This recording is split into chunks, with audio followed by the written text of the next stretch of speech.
November 30th, 1939. The temperature in the Karelian forests of southeastern Finland has dropped to -40 degrees Celsius before dawn. At that temperature, exposed skin freezes in under 2 minutes. Metal contracts enough to seize bolt-action mechanisms.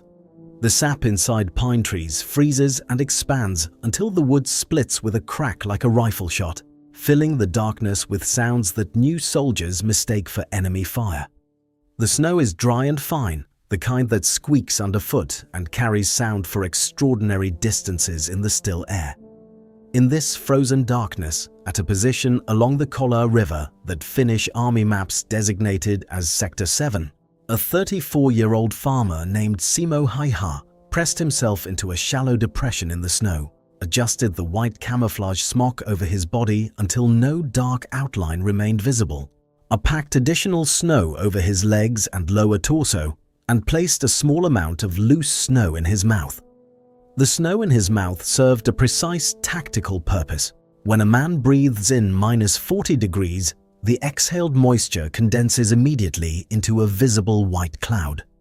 In the still air of a Finnish winter morning, that cloud rises like a signal flare.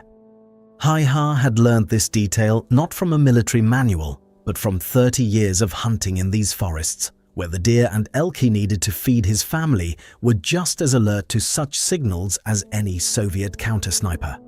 He had brought his Model 28/30 Mosin-Nagant rifle, Finnish Army issue, bolt action, 5 rounds in the internal magazine. He had brought no telescopic sight. He had considered telescopic sights and rejected them on grounds that were entirely practical. A telescopic sight required the shooter to raise his head higher above the snow to achieve proper eye relief. A telescopic sight lens caught light and reflected it, advertising a position to anyone watching. Iron sights kept the shooter's profile lower, eliminated the reflection problem, and at the ranges Häyhä intended to engage were entirely adequate for a man who had been shooting these forests since he was 9 years old. He settled into his position, regulated his breathing, and waited for the light. Behind him, 450,000 Soviet soldiers were already crossing the Finnish border on a front stretching from the Arctic Ocean to the Gulf of Finland. Stalin had promised his generals that Finland would be conquered in 12 days. The calendar on the wall of the Soviet Northwestern Front headquarters showed November 30th, 1939. Simo Häyhä had 98 days of work ahead of him. None of those days would be easy. All of them would be lethal. And when those 98 days were finished, the man lying in the snow on the Kollaa River would have killed more enemy soldiers than any individual combatant in the recorded history of warfare. To understand how this was possible, you have to understand the landscape that built Simo Häyhä long before any war gave him a reason to use what it had taught him. He was born on December 17, 1905, in Rautjärvi municipality, a community in the southeasternmost corner of Finland, pressed against the border with Russia in a region of dense boreal forest, granite outcroppings, frozen lakes, and terrain so particular in its challenges and so demanding in its requirements that the people who lived there developed capabilities that outsiders found difficult to believe. The forests of this region were not decorative. They were the source of fuel, food, building material, and income for families who had no margin for inefficiency. Juho Häyhä, Simo's father, was a farmer and woodsman in the full meaning of both words, a man who understood that survival required absolute knowledge of the environment and absolute economy of effort. He had 5 children. The family raised cattle, grew what they could from soil that fought them every season with its acidity and its stones, and moved through the surrounding forest with the quiet precision of people who had been learning it for generations. Simo began hunting at 9, not for sport, or not for recreation, but because the family needed what the forest provided. He learned to shoot a rifle at distances that would have been considered extraordinary in any context, but he did not think of it as extraordinary. He thought of it as necessary. Every cartridge cost money. Every missed shot was a meal that didn't happen. The discipline of accuracy he developed was not the product of ambition or competitive instinct. It was the product of economics. A boy who cannot afford to miss does not miss.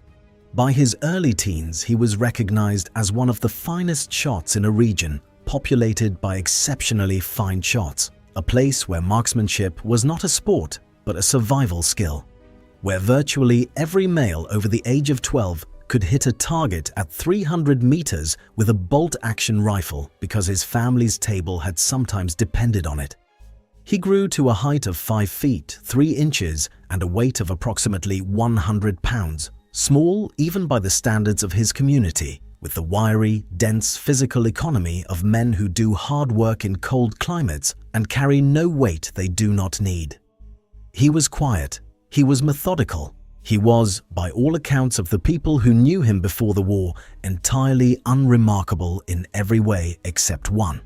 He could shoot with a consistency and a precision that even experienced Finnish hunters found difficult to explain.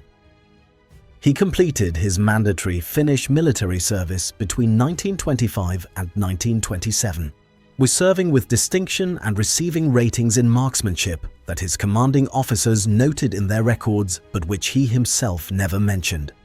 He returned to the farm, joined the Finnish Civil Guard, the voluntary defense organization that drilled in the forests and trained in the same landscapes where its members had grown up, and continued to accumulate marksmanship honors that he kept in a box and did not display. His Civil Guard unit trained with military seriousness. Finland in the 1930s was a nation that understood its geographic reality with perfect clarity. It shared an 800-mile border with the Soviet Union, had been part of the Russian Empire until 1917, and had achieved independence in the chaos of the Russian Revolution at a moment when the new Soviet government was too distracted to prevent it. The Finns knew that this independence was geographically precarious. The Soviet city of Leningrad, renamed from Petrograd, itself renamed from St. Petersburg, sat 32 kilometers from the Finnish border. Soviet military planners had been noting this proximity in their strategic assessments since the 1920s. Finnish defense planners had been noting Soviet strategic interest in Finnish territory for just as long. The Civil Guard trained accordingly, not as a hobby organization, but as a genuine reserve military force that took its mission seriously because its members understood that the mission was not theoretical. When Häyhä trained with the Civil Guard in the forests around Rautjärvi, throughout the 1930s he was not preparing for an abstract possibility. He was preparing for something that men who studied maps and military history and Soviet political behavior could see accumulating on the horizon with slow, unmistakable clarity. The crisis arrived in October 1939 when Soviet diplomats summoned Finnish representatives to Moscow and presented what they described as territorial requests. Stalin wanted Finland to cede a strip of the Karelian Isthmus south of Viipuri, several islands in the Gulf of Finland, the Hanko Peninsula for a Soviet naval base, and parts of Finnish Lapland near Petsamo. In exchange, Finland would receive a larger but economically less valuable piece of Soviet territory in Karelia. The Soviets framed this as a security necessity. Leningrad was too close to the Finnish border, they argued. Jazzadile power controlling Finnish territory could shell the city from Finnish soil. The Finnish negotiators, led by Juho Kusti Paasikivi, a conservative politician who understood Soviet intentions clearly and believed Finland should make significant concessions to avoid war, returned to Helsinki and presented the demands to the Finnish government. The government refused, not from arrogance or from failure to understand the military mathematics.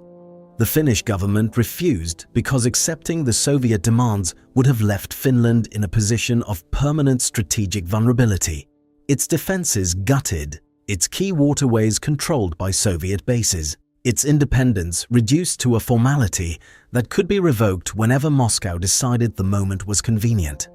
The refusal was not reckless. It was a calculated decision by men who understood that accepting the demands would mean losing Finland slowly rather than fighting for it immediately, and who believed, not unreasonably given the evidence of Soviet military performance in other recent operations, that Finland might be able to make the price of conquest high enough to matter. On November 26, 1939, Soviet artillery fired several shells at the Soviet village of Manila near the Finnish border, and Soviet spokesmen blamed Finland. The Manila shelling was a fabrication, a pretext, and Finnish military intelligence knew it was a fabrication within hours. 4 days later, 450,000 Soviet soldiers crossed the border. The strategic plan that Soviet commanders had developed for the conquest of Finland reflected the confidence of a force that had never seriously studied its opponent.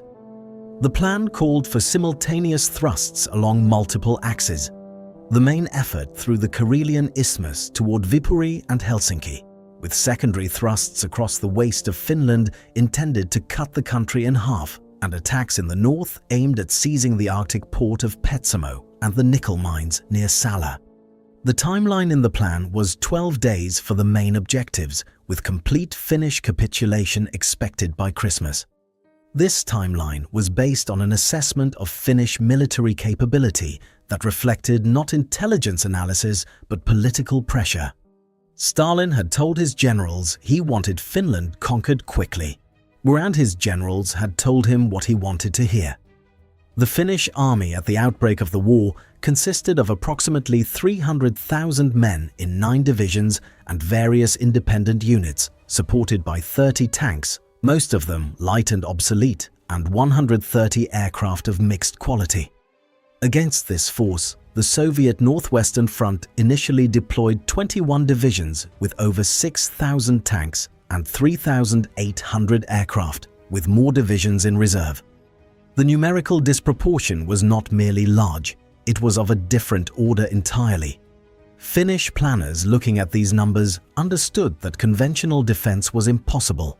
Finland could not match Soviet firepower or Soviet numbers. What Finland could do was use the terrain, the temperature, the darkness, and the particular skills of men who had grown up in this landscape to make the arithmetic of conquest cost the Soviets far more than any rational calculation suggested they should pay.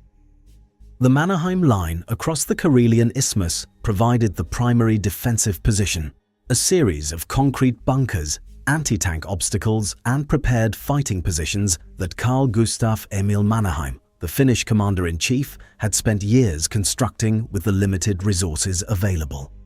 Behind the Mannerheim Line, Finnish reserve positions and the terrain itself would do the rest.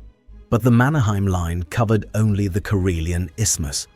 Further north, where the forest was thicker and the roads fewer, and the terrain even more hostile to large mechanized formations, Finnish defense depended on smaller units operating with extreme tactical flexibility in landscapes they knew intimately. It depended on men like Simo Häyhä. He was mobilized with his unit, the 6th Company of the 34th Infantry Regiment, on October 10, 1939, 3 weeks before the Soviet ultimatum expired and 7 weeks before the invasion began.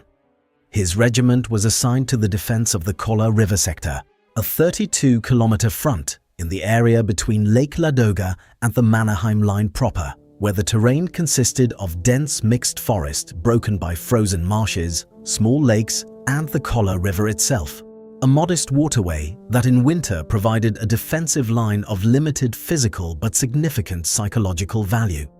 The Finnish forces defending this sector were thinly spread. The 34th Infantry Regiment had approximately 4,000 men to defend 32 kilometers of front against Soviet forces that would eventually include several full divisions. The mathematics of this defensive assignment were, by any conventional military calculation, impossible. Major General Hägglund, the Finnish commander responsible for the sector, issued an order that acknowledged the impossibility while refusing to accept it. Kollaa must hold. 3 words that became the defining statement of Finnish resistance in that sector. Häyhä took his position in the snow and began his work. His first confirmed kill came on December 1, 1939, his second day in position. By the end of his first week, Finnish army records indicate he had killed approximately 25 Soviet soldiers. The pace did not slow, it accelerated. His method was the product of a lifetime's worth of accumulated knowledge, applied to a specific tactical problem with the systematic efficiency of a craftsman who has spent decades mastering his tools. He rose before dawn, ate a modest meal, cleaned his rifle with the obsessive care of a man who understood that at -40 degrees, a poorly maintained bolt-action mechanism was not merely a malfunction but a death sentence, and moved to his firing position in darkness. The selection of firing positions was itself an art form that he had refined over decades of hunting. He considered the angle of the low winter sun throughout the day, ensuring that light would not reflect from his rifle barrel or the surface of his scopeless iron sights at critical moments. He studied the background against which his white-suited silhouette would be visible to any observer, choosing positions where the background texture and color matched his camouflage. He assessed sight lines in multiple directions, identifying not just his primary field of fire, but the escape routes he would use if his position was identified. He considered the behavior of sound in the frozen air, understanding that the crack of his rifle would echo and reverberate in ways that made precise localization by enemy observers extremely difficult. He had been hunting in forests where noise discipline was essential for success since childhood, and the habits of a hunter moved with him into the military context without requiring conscious translation. Once in position, he was still. This was not ordinary stillness. It was the absolute immobility of a man who had spent decades learning that the slightest movement in a winter forest betrayed presence to prey and predator alike. He lay in temperatures that killed careless men, and he lay without eating, without drinking, without standing, without any unnecessary movement for hours at a time. He held snow in his mouth throughout the day, replacing it as it melted, maintaining the cold in his oral cavity to prevent the visible breath clouds that would have revealed his position to any Soviet observer watching with binoculars from the tree line across the frozen ground. When a Soviet soldier entered the sector of his iron sights at a range he judged appropriate, he fired once. The shot was clean. Then he moved. He never fired twice from the same position. He never established a pattern that Soviet observers could use to triangulate his location. He understood with the instinct of a predator that predictability was the only vulnerability he could not afford. The kills accumulated with a rhythm that was, from a statistical standpoint, almost mechanical in its consistency. Finnish army records, which historians have studied extensively in the decades since the war, document a minimum of 500 confirmed sniper kills by Häyhä during the 98-day period of his active service, from December 1st, 1939 to March 6th, 1940.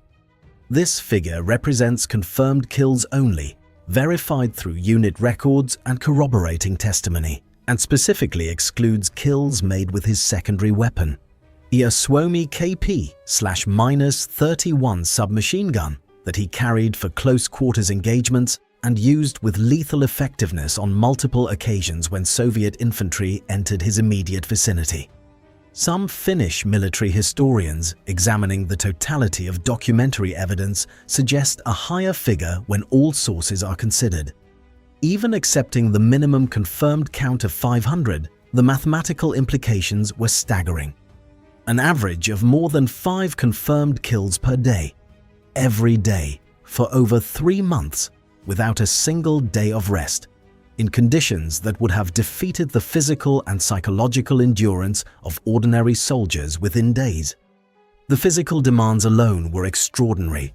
Häyhä lay motionless in temperatures of -20 to -40 degrees Celsius for hours at a time, exposed to a cold that at those intensities kills not dramatically but slowly through the progressive failure of thermoregulation, through the numbing of extremities that are also precision instruments, through the accumulation of fatigue in muscles that must remain isometrically contracted to maintain the stillness that concealment requires. He developed specific practices to address each of these challenges. He knew from decades of hunting exactly how to maintain blood flow in fingers that needed to operate a bolt mechanism with precision even after hours of immobility. He knew how to manage his core temperature through the layering of clothing in ways that allowed adequate insulation without the bulk that would have compromised his ability to achieve the prone shooting position he required. He knew, in the most intimate physical detail, exactly where the boundary was between endurance and the point at which his performance would begin to degrade, and he managed his conditions to stay on the productive side of that boundary throughout every day of combat. The Soviet response to the White Death evolved through stages that military historians now study as a textbook example of the difficulties that asymmetric warfare creates for conventional forces. The first stage was confusion. In the early days of December 1939, Soviet unit commanders in the Kollaa sector began receiving casualty reports that made no tactical sense. Small units were being decimated by single shots from a shooter whose position could not be identified. Officers who were required to stand and direct their men were dying at rates that disrupted command and control at the platoon and company level. The reports described a sniper of extraordinary accuracy operating from positions that seemed to shift between engagements, leaving no trace that would allow artillery or counter-sniper teams to target him. Soviet intelligence initially categorized these reports as evidence of a small group of Finnish snipers working in coordination because the alternative, that a single individual was producing this level of attrition, seemed statistically implausible. The second stage was alarm. By mid-December, when the casualty count attributable to the unknown Finnish sniper in the Kollaa sector had risen to over 100 confirmed, Soviet commanders requested specialist counter-sniper teams. These were not ordinary soldiers, they were experienced marksmen, men who understood concealment and fieldcraft and the particular psychological dynamics of hunting another hunter, trained specifically for the task of locating and eliminating enemy snipers in forest and winter terrain. They were sent into the Kollaa sector with specific orders to find the White Death. They were not found themselves. They disappeared without producing any confirmed result, their failure adding to the growing Soviet conviction that they were dealing with something outside their operational experience. Artillery was employed, targeting the general areas from which shots had originated, leveling sections of forest that Soviet commanders believed might contain Häyhä's firing positions. He was never in a position long enough for artillery observation to be accurately completed and fire to be directed. So by the time Soviet artillery rounds arrived at a targeted location, he had moved. The pattern analysis approach that Soviet intelligence attempted, studying the locations of kills to identify likely future firing positions, failed because Häyhä had no pattern beyond the daily departure from the finish line and the nightly return. And between those two fixed points, his movements were governed entirely by real-time tactical assessment that could not be predicted from historical data. The third stage was desperation. By January 1940, with the confirmed kill count rising past 200 and Soviet operations in the Kollaa sector increasingly shaped by the need to account for a threat that could not be located or neutralized, Soviet commanders escalated their countermeasures to an extreme that illustrated how completely Häyhä had disrupted their operational thinking. Entire company-strength sweeps of the forest were conducted to find his position, consuming significant manpower and producing no result except additional Finnish casualties from the small unit ambushes these sweeps inevitably encountered. Special operations units were deployed with orders specifically focused on the White Death. None succeeded. The psychological dimension of these failures was as significant as the operational one. Soviet soldiers in the Kollaa sector, who knew that a sniper of this caliber was operating in their area, did not behave rationally, and rational behavior is the foundation of effective military operations. Men moved differently when they knew the White Death might be watching. They kept their heads below cover at moments when effective soldiering required them to observe and direct. They refused exposed positions that tactical necessity required them to occupy. They hesitated at critical junctures when hesitation was the most dangerous possible response. Junior officers who lead from the front in any effective military organization and who therefore must accept exposure that their men do not, began dying at rates that reached into the institutional continuity of Soviet formations in the sector. A unit that loses its junior officers faster than it can replace them is a unit whose tactical coherence degrades in ways that no amount of additional manpower can fully compensate. The Kollaa sector, which Soviet planners had calculated would fall within days, had not fallen by the end of December. It had not fallen by the end of January. It would not fall for the entirety of the Winter War, and among the reasons it held, a man with iron sights and a lifetime's worth of forest knowledge was an irreducible factor. The broader Winter War unfolding around Häyhä's particular corner of it was simultaneously producing one of the most dramatic military reversals of the 20th century. The Soviet initial offensive had collapsed on virtually every axis within the first 2 weeks, but not from Finnish strength in the conventional military sense. Finnish forces were too small, too lightly equipped, and too limited in their reserves to defeat the Red Army in any engagement that resembled conventional battle. What they did instead was use the terrain and temperature to deny the Soviets the conditions under which conventional military superiority could be decisive. Soviet columns advancing through Finnish forests on the few roads that existed in that landscape were ambushed repeatedly by Finnish ski troops who appeared from the forest, struck, and disappeared back into it before Soviet forces could organize an effective response. The Finnish soldiers moved on skis through terrain that Soviet troops, most of them from central Russia or Ukraine, found essentially impassable.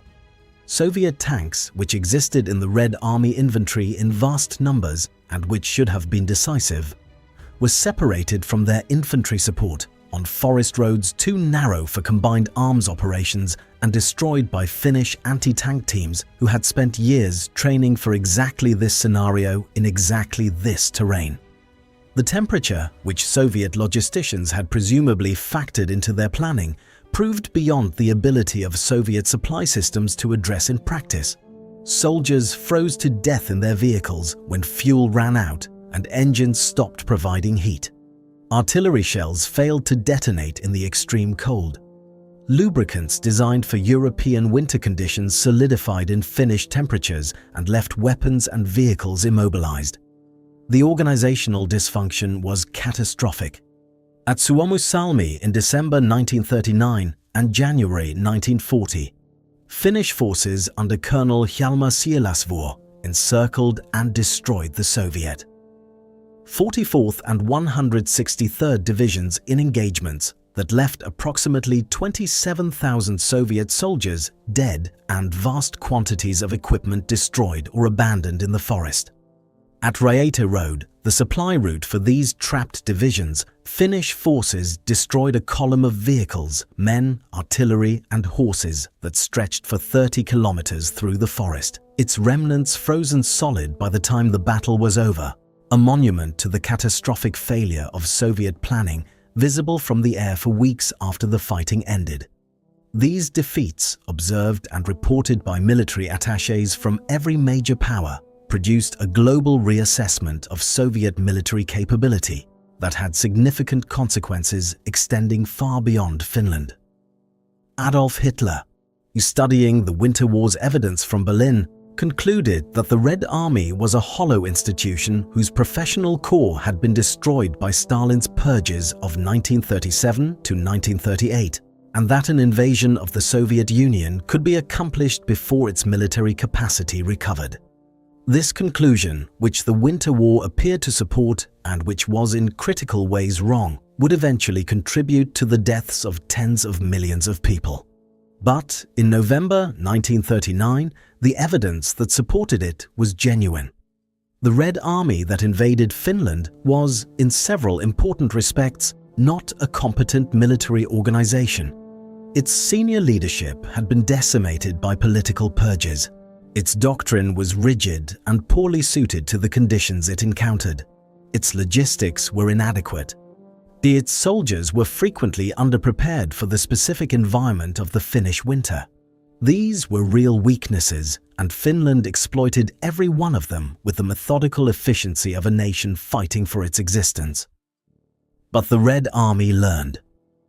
Slowly, at enormous cost in human lives, the Soviet military organization that had stumbled into Finland in November 1939 began to transform itself into something more capable through the brutal educational process of repeated failure followed by analysis, followed by adaptation.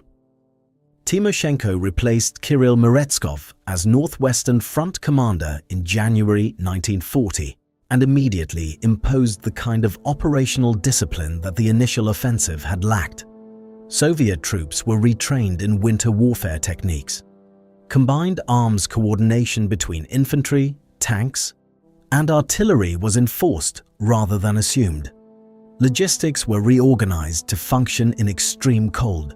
Heavy artillery was concentrated against the Mannerheim line in quantities that Finnish defensive positions were not designed to absorb.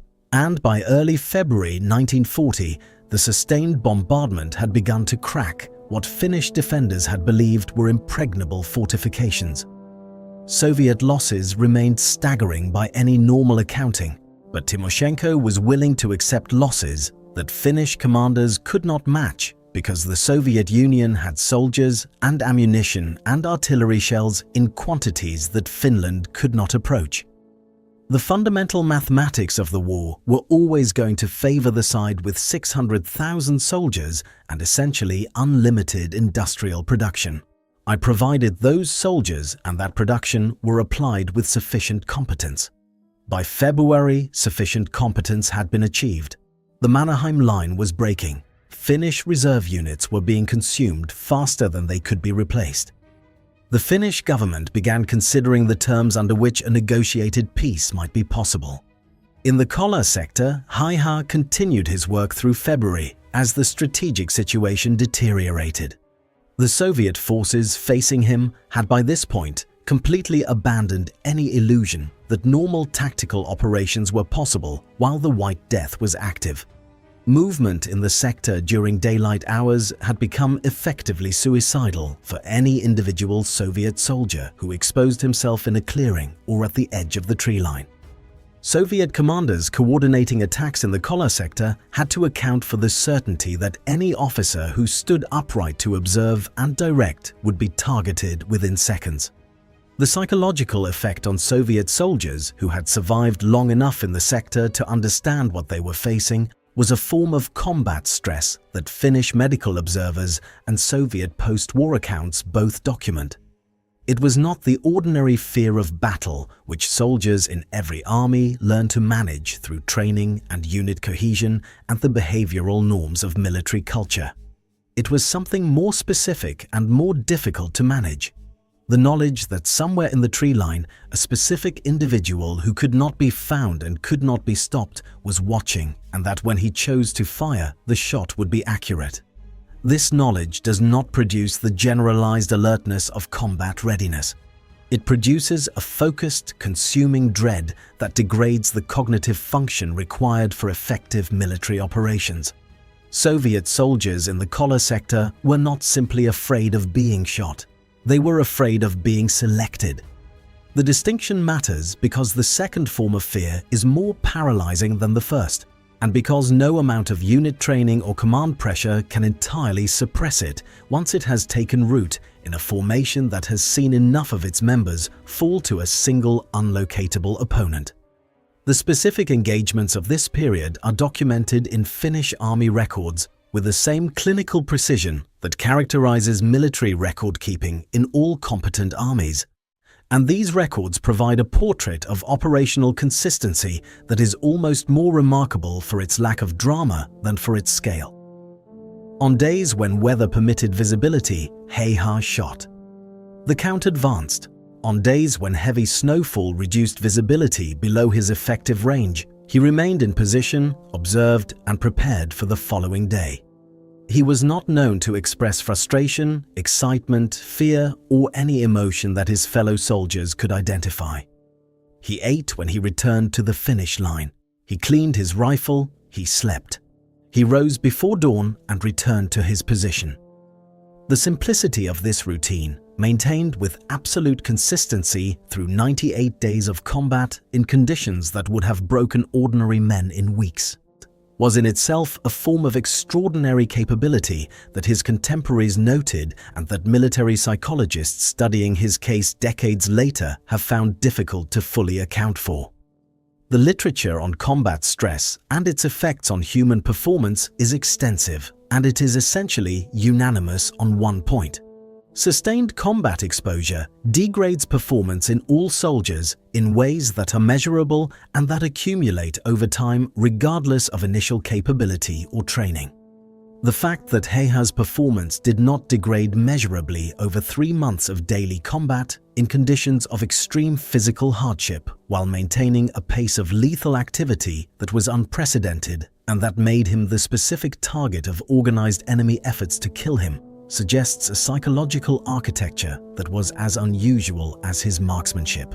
His weapons deserve careful examination because they were central to his method and because the choices he made about them were more sophisticated than they might initially appear. The Model 28/30 Mosin-Nagant rifle he carried was the standard Finnish military variant of a Russian-designed bolt-action weapon that had been in service in various forms since 1891. The Finnish army had modified the original Russian design in several significant ways that improved its accuracy and reliability. The barrel was produced to tighter tolerances than the Soviet version. The trigger mechanism was refined to provide a cleaner break. The stock was redesigned to fit Finnish soldiers more ergonomically. The result was a rifle that Finnish shooters considered significantly more accurate than the Soviet version of the same design.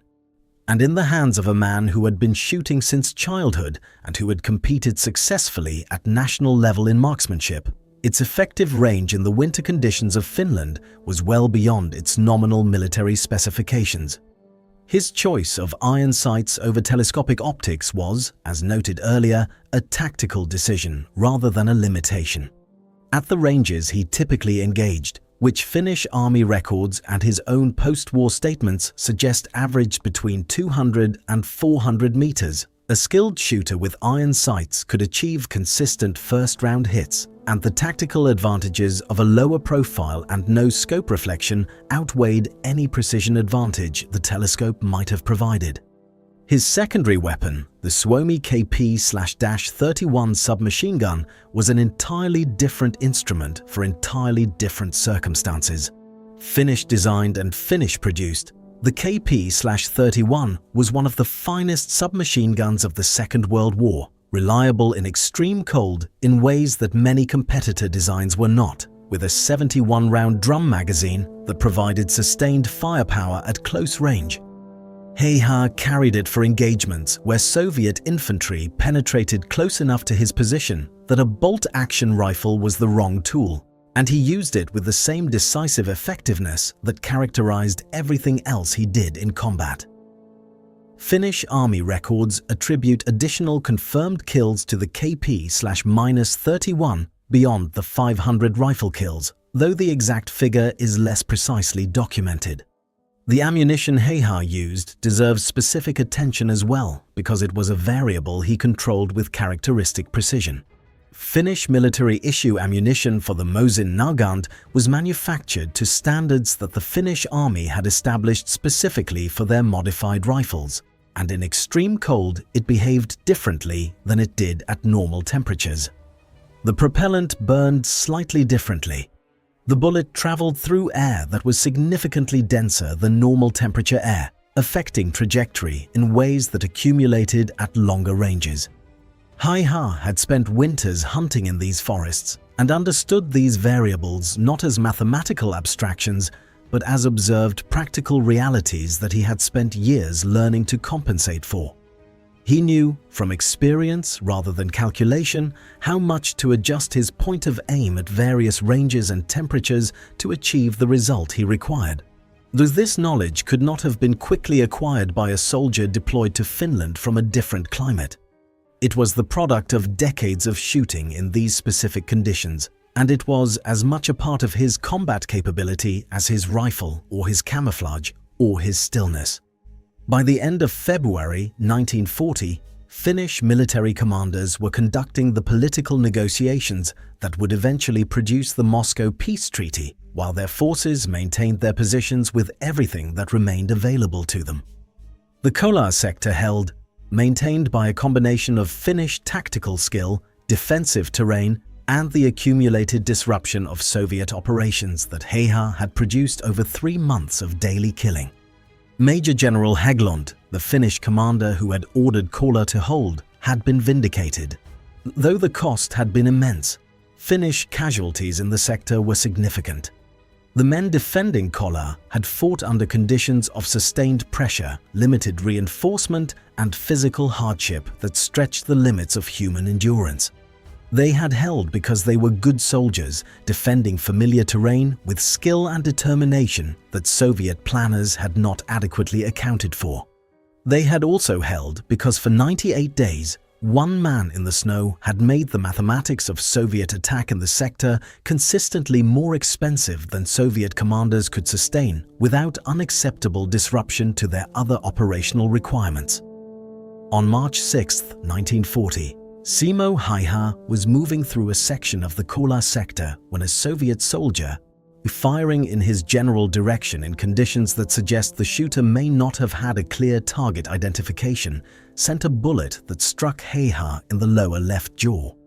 The medical details documented in Finnish army records are precise and brutal. The bullet entered below his cheekbone, traversed the jaw, and exited, taking a significant portion of the left mandible and a quantity of soft tissue with it. The wound was catastrophic by any ordinary assessment. His fellow soldiers found him on the ground, unconscious, his face destroyed, and carried him back to the finish line, expecting that he would not survive the transit to a field hospital. He survived the transit. He survived the field hospital. He survived multiple surgical procedures conducted by Finnish military physicians over the following days. He regained consciousness on March 13, 1940, the day the Moscow Peace Treaty was signed and the Winter War officially ended. His first question, according to the nurses who were present, was about the outcome of the battle. He was told that Finland had survived, though at significant territorial cost. He accepted this information and asked for food. The Moscow Peace Treaty that ended the Winter War required Finland to cede approximately 11% of its pre-war territory to the Soviet Union, including the entire Karelian Isthmus with its largest city, Viipuri, significant portions of Lake Ladoga's shoreline, and a 30-year lease on the Hanko Peninsula for a Soviet naval base. Approximately 410,000 Finnish citizens who lived in the ceded territories were relocated to Finland proper, the largest population displacement in Finnish history. The territorial losses were painful and strategically significant. But Finland retained its independence, its government, its political system, and its existence as a sovereign nation. This outcome, measured against the Soviet objective of complete conquest that had been the explicit goal of the invasion, was a Finnish strategic victory achieved at a cost that the Soviets would have found difficult to explain to their own people had Soviet media operated with any transparency. Soviet losses in the Winter War are still debated by historians. Soviet archives opened partially. After the Cold War suggest at minimum 126,000 soldiers killed, with additional hundreds of thousands wounded, captured, or lost to cold and disease. Finnish losses were approximately 25,000 killed with similar numbers wounded. The disproportion, where approximately 5 Soviet dead for every Finnish dead, was the product of terrain, temperature, tactical skill, Finnish knowledge of the landscape, and the accumulated effect of thousands of small decisions made by Finnish soldiers who understood that survival required maximum exploitation of every advantage their environment provided. Simo Häyhä was the most extreme individual expression of this principle, but he was an expression of something that existed throughout the Finnish defense, not an isolated phenomenon. The medical reconstruction of Häyhä's face was a long process conducted through multiple procedures, by Finnish military and civilian surgeons. The initial field surgery stabilized his condition. Subsequent operations over the following months worked to restore the structural integrity of his jaw and the appearance of his face. The results were incomplete by any cosmetic standard, and photographs of Häyhä taken after the war show clearly the asymmetry and altered contours that the wound and the reconstruction left in their combined wake. He was fed through a tube for weeks. He experienced the extended physical helplessness that severe facial trauma produces, unable to speak clearly, unable to eat normally, dependent on medical care in ways that must have been particularly difficult for a man whose entire adult life had been built around physical self-sufficiency and capability. He did not speak publicly about this period in terms that revealed psychological distress. He was not that kind of man. He was promoted to second lieutenant by Field Marshal Mannerheim himself, personally, while still in the hospital. An honor that had no precedent in Finnish military tradition, and that Mannerheim granted specifically because Häyhä's service record had no precedent in Finnish military history. The promotion was Mannerheim's acknowledgement that what Häyhä had accomplished was beyond the categories that normal military recognition was designed to address. He returned, when his recovery was sufficiently advanced, to Rautjärvi. He farmed. He hunted moose in the same forests where he had learned to shoot, where he had learned to move silently, where he had learned the stillness that the Soviet army had discovered at enormous cost could not be disrupted or defeated by counter-snipers or artillery or organized military sweeps. He raised dogs, Finnish Spitz primarily, and a breed he found compatible with his temperament and his preference for company that was straightforward in its communication. He gave occasional interviews to journalists and historians who sought him out over the decades, and these interviews are remarkable for what they reveal about the man through what he chose not to say. He never dramatized his combat service. He never expressed pride about the number of people he had killed, nor did he express guilt or remorse. When asked directly about his emotional relationship to the killing, he answered in terms that were so spare and so literal that interviewers sometimes found them unsatisfying, not understanding that the sparseness was itself the answer. He had done what he was supposed to do as well as he could. This was his entire moral and psychological framework for the experience. And it was, in its way, a framework of extraordinary solidity. He had been a soldier defending his country. His country had survived. He had done his job. This was sufficient. The elaborations that journalists wanted, the psychological depth plumbing, the retrospective horror, or the nostalgic glorification was simply not present in him. Or, if they were present, he had no interest in offering them to strangers. He did express, in interviews, a form of satisfaction that was specifically about craft rather than about outcomes. He spoke about the Mosin-Nagant in the way that a craftsman speaks about a well-made tool. He spoke about the conditions of winter shooting, the management of breath and body temperature, and trigger control in extreme cold, with the interest of a man who had solved difficult technical problems and found the solutions elegant. He spoke about the selection of firing positions with the precision of someone who had thought carefully about a complex set of variables and arrived at reliable principles. These were the aspects of his experience that he was willing to discuss in detail, because they were aspects that had nothing to do with individual human deaths and everything to do with the application of skill and knowledge to a technical problem.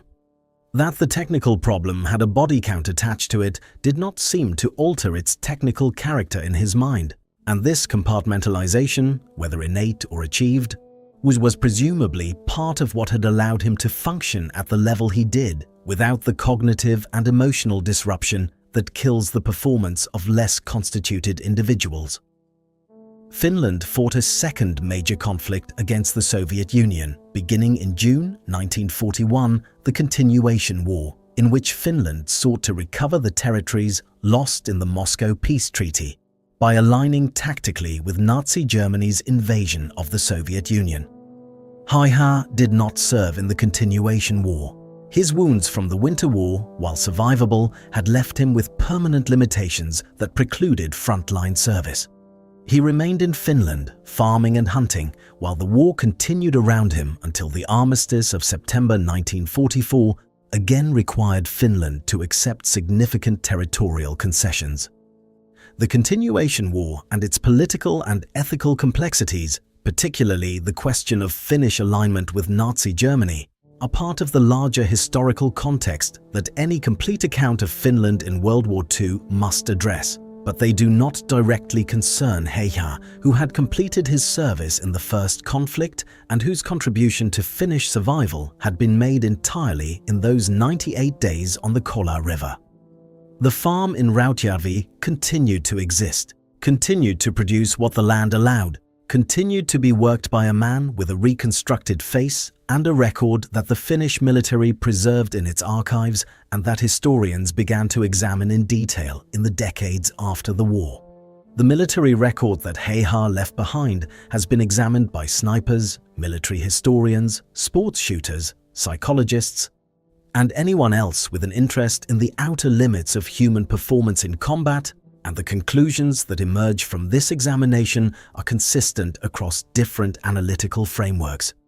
His kill count is the highest confirmed individual sniper total in the recorded history of warfare.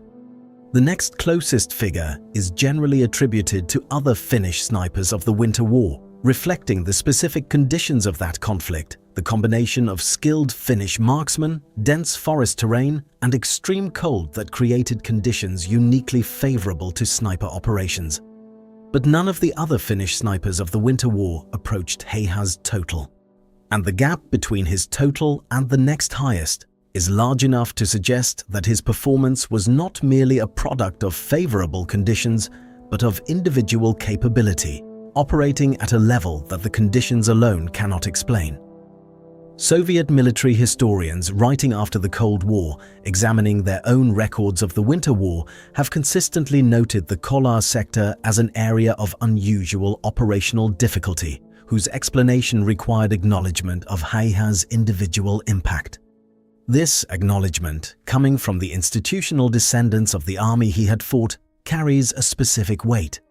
It is the confirmation of one's own side by the opponent, which is the most credible form of military assessment. The post-war reunions of Finnish Winter War veterans that occurred in the decades following the conflict produced their own testimony about Häyhä's place within the Finnish military community. He was known to his fellow soldiers during the war not primarily as a legend, but as a colleague, a man who ate in the same mess, cleaned his rifle in the same area, slept in the same conditions, and happened to kill more of the enemy than anyone else in the sector. The veterans who knew him described him consistently in the same terms: quiet, reliable, technically meticulous, entirely without the dramatic affect that popular culture tends to assign to exceptional warriors. He was not, by these accounts, a frightening person in the way that his record might suggest. He was a small farmer who was very good at shooting and who happened to be shooting at people who were invading his country. The simplicity of this self-conception, which his own words and the words of those who knew him consistently support, is perhaps the most interesting thing about him. The White Death, as Soviet soldiers named the force that was killing them in the Kollaa sector, was a mythological figure, an entity of supernatural capability and indestructibility that existed in the imaginations of the men he was hunting and in the operational reports of the commanders who could not stop him. The man behind this figure was a farmer who rose early, worked carefully, and went home when the work was done.